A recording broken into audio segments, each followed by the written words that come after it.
My name is Jadwal Antig.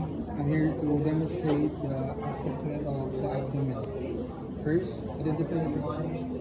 Sir, what's your name? Your birthday. After that, you're gonna explain the procedure. So the purpose of the procedure. Sir, the purpose of this assessment is to know if there's any abnormalities in the abdomen and to do something. After that, we're gonna perform an hygiene. We're performing an hygiene, assess the patient for dressing.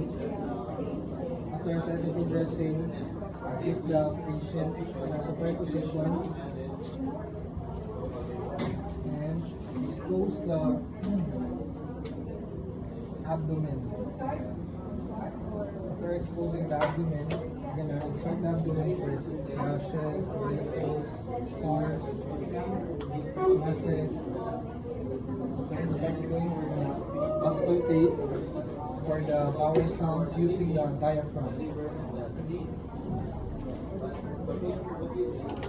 We start from the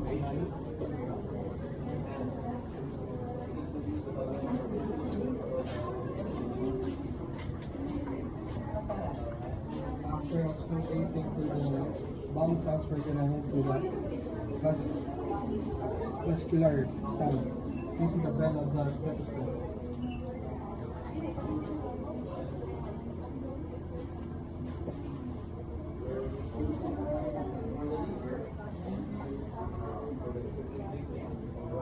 After auscultating, we're gonna percuss the four quadrants systematically.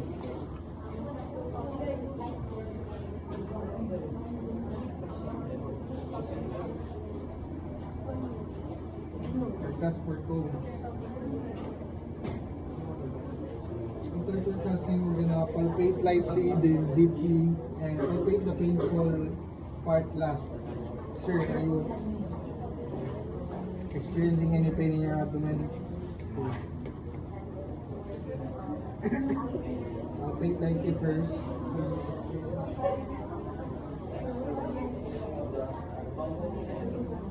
And palpate deeply.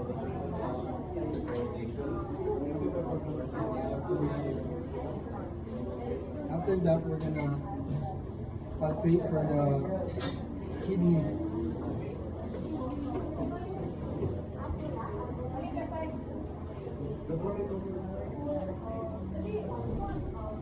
Right and left kidneys. After palpating for the kidneys, we're gonna palpate for the liver and the right coastal border. After palpating the liver and the right coastal border, we're gonna palpate the spleen and the left coastal border. Are your organs palpable? I believe Are your organs palpable? ang spleen, Organs. Liver, spleen, kidney, is it ang palpable? liver. Sure? So if it's palpable, it's inflamed. Ay, dili nga. Sakitan siya, dili. Anyways, after that, we're gonna assess for rebound tenderness by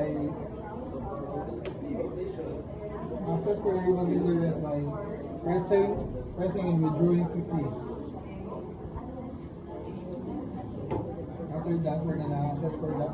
We're gonna palpate the femoral pulses in the groin.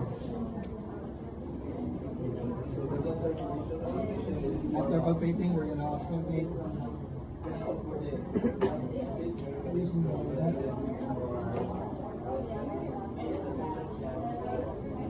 After auscultating, assess the patient comfortably, assess for the dressing,